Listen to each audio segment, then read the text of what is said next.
ಬೆಂಗಳೂರಿನಲ್ಲಿ ಇಂದು ಜ್ಯೋತಿಷಿ ಹಾಗೂ ವಾಸ್ತು ವಿಜ್ಞಾನದ ಅಲ್ಪಾವಧಿ ಕೋರ್ಸ್ಗಳ ಉದ್ಘಾಟನಾ ಸಮಾರಂಭ ನಡೆಯಿತು. ಕರ್ನಾಟಕ ಸಂಸ್ಕೃತಿ ವಿಶ್ವವಿದ್ಯಾಲಯ, ಕರ್ನಾಟಕ ರಾಜ್ಯ ಜ್ಯೋತಿಷ್ಯರ ಮತ್ತು ಜ್ಯೋತಿಷಿ ಬೋಧ ಸಂಸ್ಥೆಗಳ ಒಕ್ಕೂಟ ವತಿಯಿಂದ ಕಾರ್ಯಕ್ರಮವನ್ನು ಆಯೋಜಿಸಲಾಗಿತ್ತು.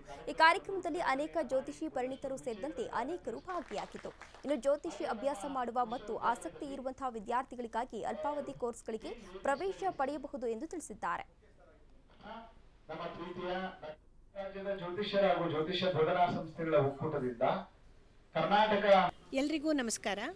ಕರ್ನಾಟಕ ಸಂಸ್ಕೃತ ವಿಶ್ವವಿದ್ಯಾಲಯದಿಂದ ಮುಂಬರುವ ಉಗಾದಿ ಮತ್ತು ಹೊಸ ವರ್ಷದ ಶುಭಾಶಯಗಳನ್ನು ಹೇಳ್ತಾ, ಇವತ್ತು ವಿಶ್ವವಿದ್ಯಾಲಯ ತನ್ನ ಬಹು ಆಶೋತ್ತರ ಇಟ್ಕೊಂಡಿರುವಂತಹ ಈ ಅಲ್ಪಾವಧಿ ಕೋರ್ಸ್ನ ಪ್ರಾರಂಭದ ಸಮಯದಲ್ಲಿದ್ದೇವೆ.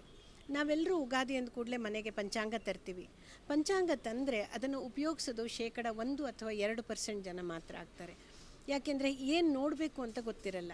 ಹಾಗಾಗಿ ಇವತ್ತು ನಾವು ತರ್ತಾ ಇರುವಂತಹ ಈ ವಾಸ್ತು ಮತ್ತು ಜ್ಯೋತಿಷ್ಯದ ಕೋರ್ಸ್ನಲ್ಲಿ ನಮ್ಮ ಅನುಕೂಲಕ್ಕೆ, ನಮ್ಮ ಹೆಚ್ಚಿನ ತಿಳುವಳಿಕೆಗೆ, ನಮ್ಮ ಜೀವನದ ಇನ್ನೂ ಉನ್ನತಿಗೆ ಯಾವ ರೀತಿ ಬೇಕು ಅದನ್ನು ನಾವು ಈ ಕೋರ್ಸ್ಗಳಲ್ಲಿ ಇಂಟ್ರಡ್ಯೂಸ್ ಮಾಡ್ತಾ ಇದ್ದೀವಿ.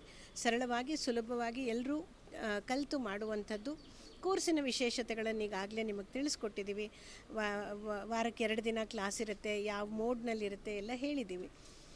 ಇದನ್ನು ನಾವು ಭಾರತೀಯ ಜ್ಞಾನ ಪರಂಪರೆಯಲ್ಲಿ ಬಂದಿರುವ ಪುಸ್ತಕಗಳ ಆಧಾರದ ಹಿನ್ನೆಲೆಯಲ್ಲಿ ಈ ಕೋರ್ಸ್ನ ಮಾಡ್ತಿದ್ದೀವಿ ಮತ್ತು ವಿಶ್ವವಿದ್ಯಾಲಯದಿಂದ ಮಾನ್ಯತೆ ಪಡೆದು ನುರಿತ ಅಧ್ಯಾಪಕರು ಇದನ್ನು ಅವರಿಗೆ ಸರಿಯಾವುದು ತಪ್ಪ್ಯಾವುದು ಅಂತ ತಿಳಿಸ್ತಾ ಹೇಗೆ ಪಂಚಾಂಗವನ್ನು ಉಪಯೋಗಿಸಬೇಕು ಅಥವಾ ವಾಸ್ತುವಿನಲ್ಲಿ ಯಾವ ವಿಷಯವನ್ನು ಮಾತ್ರ ನೋಡಬೇಕು, ಈ ರೀತಿಯಾದ ಸರಿಯಾದ ಜ್ಞಾನವನ್ನು ನೀಡುವ ಸಲುವಾಗಿ ಈ ಅಲ್ಪಾವಧಿ ಕೋರ್ಸ್ಗಳನ್ನು ವಿಶ್ವವಿದ್ಯಾಲಯ